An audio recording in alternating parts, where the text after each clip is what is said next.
दिल्ली के भारत मंडपम में आयोजित global artificial intelligence impact summit 2026 के दौरान एक ऐसा विवाद सामने आया जिसने शिक्षा, तकनीक और ईमानदारी तीनों पर सवाल खड़े कर दिए।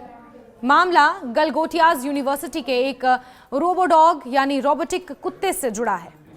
आरोप ये लगा कि यूनिवर्सिटी ने एक चीनी कंपनी द्वारा बनाए गए रोबोडॉग को अपना डेवलप किया हुआ प्रोडक्ट बताकर पेश किया। जब यह वीडियो सोशल मीडिया पर वायरल हुआ तो विवाद बढ़ गया।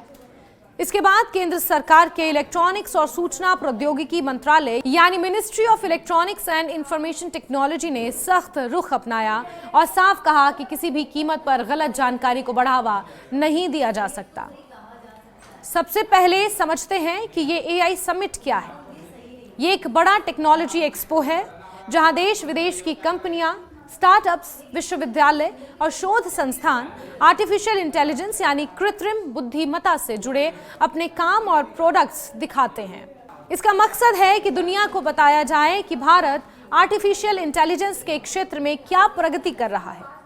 ऐसे मंच पर जो भी दिखाया जाता है वो सिर्फ प्रदर्शन नहीं होता बल्कि देश की छवि और भरोसे से भी जुड़ा होता है। इसी मंच पर गलगोटियाज यूनिवर्सिटी ने एक रोबोडॉग प्रदर्शित किया। रोबोडॉग एक ऐसा रोबोट होता है जो देखने और चलने में कुत्ते जैसा लगता है।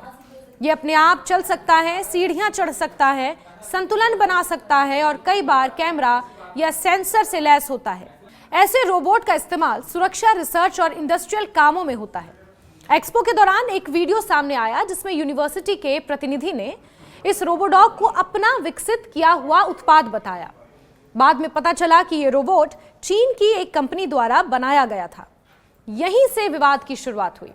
सोशल मीडिया पर लोगों ने सवाल उठाए कि अगर रोबोट किसी और कंपनी ने बनाया है तो उसे अपना डेवलप किया हुआ प्रोडक्ट क्यों बताया गया। मामला इतना बढ़ गया कि केंद्र सरकार को हस्तक्षेप करना पड़ा। मंत्रालय के सचिव एस कृष्णन ने मीडिया से बात करते हुए कहा कि ऐसे बड़े मंच पर वही काम दिखाया जाना चाहिए जो वास्तविक और प्रामाणिक हो। उन्होंने साफ कहा कि एक्सपो का उद्देश्य किसी तरह का भ्रम पैदा करना नहीं है और ना ही ये किसी और मकसद के लिए इस्तेमाल होना चाहिए।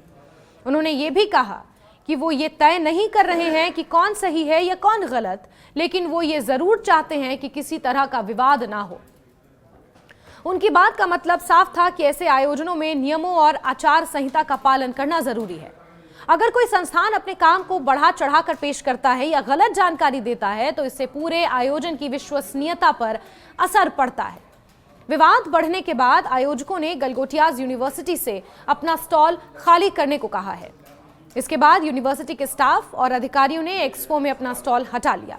ये कदम दिखाता है कि सरकार और आयोजक इस मामले को हल्के में नहीं लेना चाहते थे, क्योंकि अगर एक बार गलत जानकारी को नजरअंदाज कर दिया जाए तो आगे चलकर कोई भी संस्था कुछ भी दावा कर सकती है।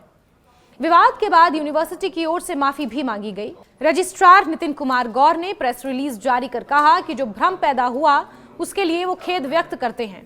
उन्होंने बताया कि पेवेलियन पर मौजूद एक प्रतिनिधि को पूरी तकनीकी जानकारी नहीं थी और उत्साह में उन्होंने गलत शब्दों का इस्तेमाल कर दिया। साथ ही ये भी कहा कि उन्हें मीडिया से बात करने की अनुमति नहीं थी। यूनिवर्सिटी का कहना है कि उन्होंने रोबोट बनाया नहीं था बल्कि उसके डेवलपमेंट यानी विकास पर काम किया था। यहाँ डेवलप और डेवलपमेंट दोनों शब्दों का इस्तेमाल भ्रम पैदा करता है। उनके अनुसार रोबोट रिसर्च और शैक्षणिक उद्देश्य से खरीदा गया था ताकि छात्र उस पर काम कर सकें, उसमें सुधार कर सकें या नई तकनीक जोड़ सकें। लेकिन जब इसे हमने विकसित किया है कहा गया तो लोगों को लगा कि ये पूरा रोबोट यूनिवर्सिटी ने खुद बनाया है। यहाँ एक महत्वपूर्ण बात समझनी जरूरी है। किसी भी टेक्नोलॉजी प्रोजेक्ट में कई स्तर होते हैं। एक कंपनी रोबोट का बेस मॉडल बनाती है, फिर कोई यूनिवर्सिटी या रिसर्च संस्थान उस पर सॉफ्टवेयर, सेंसर या एआई एल्गोरिदम जोड़ सकता है। अगर यूनिवर्सिटी ने रोबोट खरीदा और उस पर रिसर्च की तो उसे साफ शब्दों में यही कहना चाहिए था। लेकिन अगर शब्दों का चयन ऐसा हो जाए जिससे लगे कि पूरा प्रोडक्ट उन्होंने खुद तैयार किया तो विवाद होना स्वाभाविक है। एआई जैसे क्षेत्र में पारदर्शिता बहुत जरूरी है, क्योंकि ये सिर्फ तकनीक नहीं बल्कि भरोसे का भी मामला है। अगर कोई संस्थान अपने काम को गलत तरीके से पेश करता है तो निवेशकों, छात्रों और आम लोगों का विश्वास कमजोर होता है। सरकार इसलिए सख्त हुई क्योंकि एआई समिट जैसे मंच पर दिखाए गए प्रोजेक्ट्स देश की क्षमता को दर्शाते हैं, देश की क्षमता को।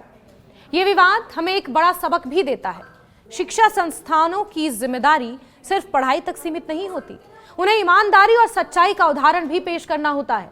अगर छात्र देखते हैं कि उनका संस्थान किसी और के बनाए प्रोडक्ट को अपना बताने की कोशिश कर रहा है तो ये गलत संदेश देता है।